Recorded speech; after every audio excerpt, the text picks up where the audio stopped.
رمضان أهلا بك رمضان نرقى بك رمضان عدت لنا 40 حدیث نبوی در فضیلت رمضان.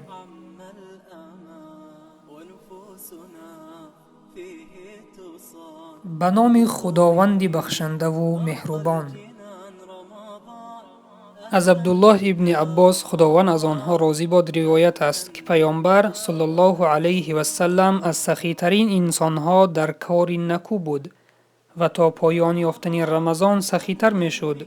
در رمضان جبرئیل علیه السلام می آمد و به او قرآن می خواند و هرگاه جبرئیل علیه السلام به پیامبر صلی الله علیه و سلم ملاقات می کرد، پیامبر خدا صلی الله علیه و سلم از باد وزان دیده سخی‌تر می شد. پیامبر صلی الله علیه و سلم خیلی سخاوتمند بود و در ماه شریف رمضان سخاوتمندیش بیشتر می شد. پس پیروان امت محمد صلی الله علیه و سلم باید پیروی از او نموده همیشه سخی باشند و خصوص در ماه شریف رمضان باید بیشتر به خیر و سخاوت مشغول شوند. هر مسلمان در ماه شریف رمضان یک مرتبه قرآن را ختم نماید، چنانچه پیامبر صلی الله علیه و سلم از جبرئیل علیه السلام قرآن را تلقی می نمود.